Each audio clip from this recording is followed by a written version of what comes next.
साथियों नमस्कार, कैसे हैं आप सब लोग। आप सबको जय श्री राम, जय बालाजी की, जय खाटू श्याम जी की। देखिए, आज एक इम्पॉर्टेंट अध्याय जो है हम पढ़ रहे हैं।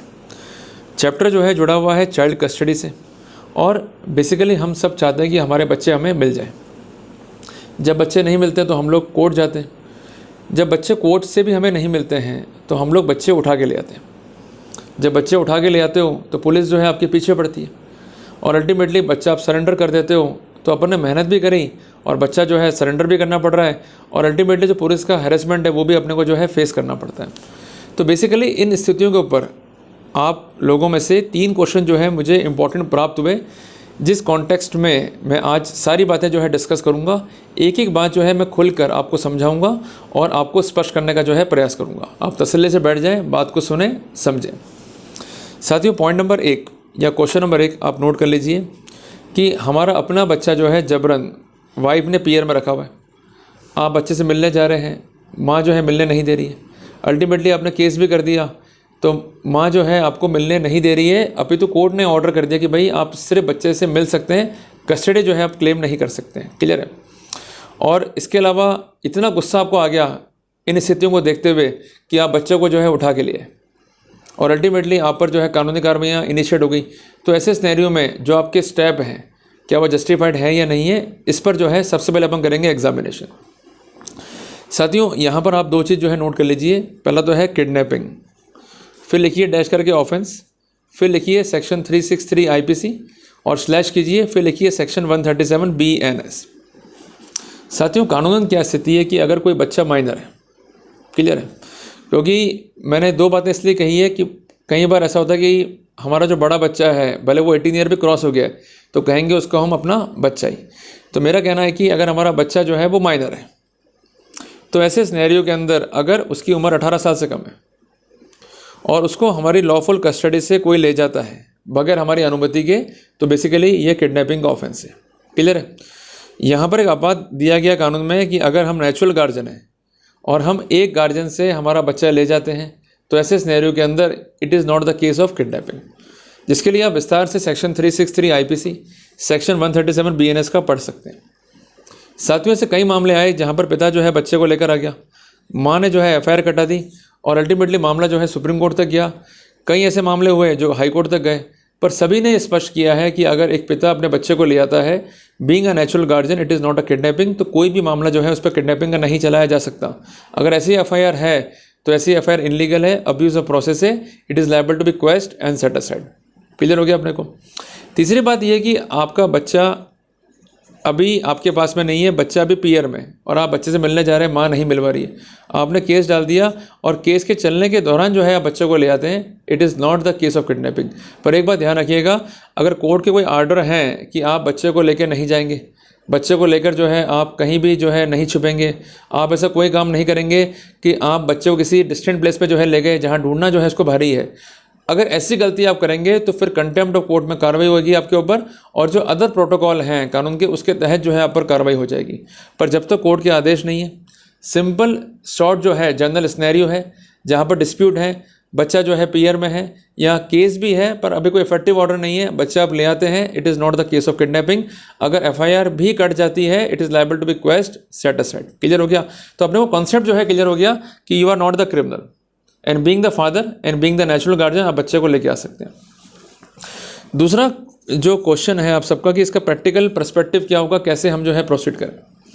देखो, छोटी सी बात है, अगर आप बच्चे को लेके आ रहे हो तो कॉमनली प्रैक्टिस क्या होती है कि बच्चे को या तो पिक किया रहता है स्कूल से, या कोई फैमिली मीटिंग है वहाँ से बच्चा जो है पिक कर लिया, या बच्चा के खेलने गया वहाँ से जो है पिक कर लिया। क्लियर है। तो माँ जो है ड्रामा करते कि साहब बच्चे को लेके चले गए और अल्टीमेटली जो है बच्चे को इन लोगों ने जो है किडनैप कर लिया। जब भी आप बच्चे को लेके जा रहे हो तो आपको एक बात दिमाग में सेट कर लेनी है कि आपको इंटीमेट करना है माँ को भी और लोकल थाने को भी कि बच्चा जो है मेरे पास में, मैंने किडनैपिंग नहीं किया है, चूँकि बच्चे में मेरा अधिकार है, मैं इसका नेचुरल गार्जियन हूँ, बच्चा मेरे पास में रहेगा। अगर बच्चे से मिलना है या कुछ भी आपको बात करनी है बच्चे से, मेरे प्लेस पे आ जाए, वहाँ जाके आप बातचीत कर सकते हैं। ये बहुत ज़रूरी है। अगर ऐसा आप नहीं कर रहे हैं तो आप जो है अपना इल कंडक्ट जो है शो कर रहे हैं। और एविडेंस सेट में जो एविडेंस ऑफ कंडक्ट है वो काफ़ी इंपॉर्टेंट है। कंडक्ट क्या है आपका, कि चोरी छुपे लेके आ रहे हैं या आप ओपनली जो है बच्चे को लेके आ रहे हैं। क्लियर है बात ये। साथियों कई बार वाइफ जो है आरोप लगाते हैं कि भाई इन्होंने किडनैपिंग कर लिया। किडनैपिंग नहीं करा हम लोगों ने, बेसिकली हम बच्चा लेके चले गए क्योंकि बच्चा डिस्कम्फर्ट हो रहा है, वो रो रहा है अपने माँ के पास में, उसके पीयर में, और उसकी एजुकेशन भी नहीं हो पा रही है। तो आप बच्चे का जो दुख है उसको रिजॉल्व करने के लिए, जो ग्रीवेंसेस है उसको रिजॉल्व करने के लिए उसको लेके आ रहे हैं। For the time being it is not the offence. Clear है? तो प्रैक्टिकल पर्सपेक्टिव क्या कि इन्फॉर्मेशन देनी है। पुलिस तंग करती है, फ़ोन करती है, तो उनको ये बोलो कि भाई मैंने कोई ऑफेंस नहीं करा है। Even you can send your advocate and submit the representation. Clear है? सबसे इंपॉर्टेंट बात यह कि पुलिस कई बार आपके घर में रहती है या छापेमारी करने की कोशिश करती है, तो आपको बच्चा लेके जो है इमीडिएटली अपने घर पे नहीं जाना है। ये इंपॉर्टेंट बात बता रहा हूँ आपको मैं, क्योंकि आप घर पे ले जाओगे, वो घर पे आ जाएंगे, जबरन जो है बच्चा छीन के ले जाएंगे, जबकि अधिकार उनको ऐसा नहीं है।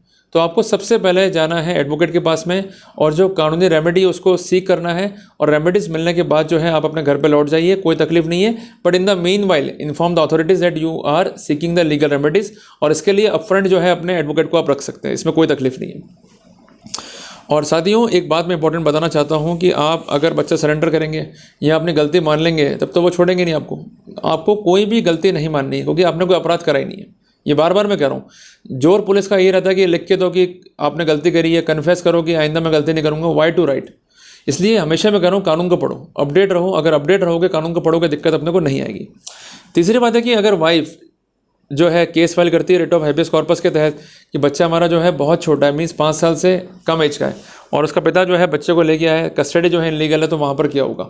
साथियों इस पॉइंट पे व्यू जो है कन्फ्लिक्टिंग है। कुछ हाईकोर्ट ये कहते हैं कि बच्चे को जो है तुरंत माँ को जो है रिस्टोर करना पड़ेगा, पर अभी भी कुछ ऐसे हाईकोर्ट हैं जो ये कहते हैं कि इसकी आवश्यकता नहीं है। इंपॉर्टेंट है MP हाईकोर्ट, इंपॉर्टेंट है तेलंगाना हाईकोर्ट, इसके अलावा इंपॉर्टेंट है ऑनरेबल सुप्रीम कोर्ट, जिन्होंने स्पष्ट किया कि जो मैटर है चाइल्ड कस्टडी के, जिसका प्लेटफॉर्म जो है वो है competent family court, not the honourable high court under writ of habeas corpus. Recent view जो तेलंगाना हाई कोर्ट का है ये है अप्रैल 2025 का। इस कॉन्टेक्स्ट में जो जजमेंट है ये है मिसेस पगतिपति बनाम state of Telangana, petition number 9482/25। View कहता है कि चाइल्ड जो है यहाँ पर था 11 महीने का, पिता जो है बच्चे को लिया है, माँ कहती है कि कस्टडी जो है इनलीगल है और पिता जो है वो किडनैपर है। वो चले गए रिट ऑफ हैबियस कॉर्पस में। पिता जो है बच्चे के अपीयर होते हैं, वो कहते हैं कि डिस्प्यूट है, बच्चा मेरे पास है पर मेरी कस्टडी इनलीगल नहीं है, और रिट ऑफ हैबियस कॉर्पस तब लाई करती है कि जब मेरी कस्टडी जो है इनलीगल हो।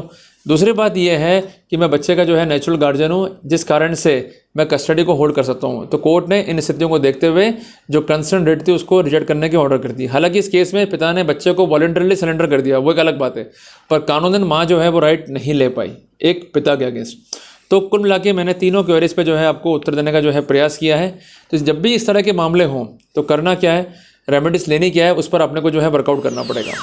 और इसमें एक रिसेंट व्यू है ऑनरेबल राजस्थान हाईकोर्ट का, जिसका डेट है 13 अगस्त 2024। उसमें ये प्रिंसिपल जो है लेट डाउन किए गए थे। वहाँ पर एक व्यक्ति जो है अपने बच्चे को लिए, अल्टीमेटली माँ जो है पहुँच गई हाईकोर्ट। जब उस मैटर में जो है मीडिएशन हुआ तो अल्टीमेटली ये तय हुआ कि करीबन 5 दिन के लिए बच्चा रहेगा माँ के पास, और करीबन 2 दिन के लिए मींस वीकेंड पे बच्चा रहेगा पिता के पास में। तो फुल फ्लैश कस्टडी जो है एक तरीके से पिता को प्राप्त हुई, चूँकि दोनों ही एक ही डिस्ट्रिक्ट के थे। तो बच्चे को संभालना, केयर टेकिंग, जो रिस्पॉन्सिबिलिटीज़ थी निर्वहन करने में जो है दिक्कत नहीं आई। तो कुल मिला के जजमेंट ऐसे भी हैं जो आपकी हेल्प के लिए हैं, पर चूँकि आपको अपडेट्स नहीं है, आपको नॉलेज नहीं है, जिस कारण जो है आपको नुकसान वहाँ पर हो जाता है। तो अपडेट रहें, स्किल्ड रहें, प्रॉपर ड्राफ्टिंग करें, ताकि जब भी कोई संकट आए तो वहाँ पर आप ऑन मेरिट्स प्रॉपरली केस को जो है कॉन्टेस्ट कर सकें। जल्दी मिलते हैं अपन एक नए टॉपिक के साथ। टिल देन, जय हिंद, जय भारत।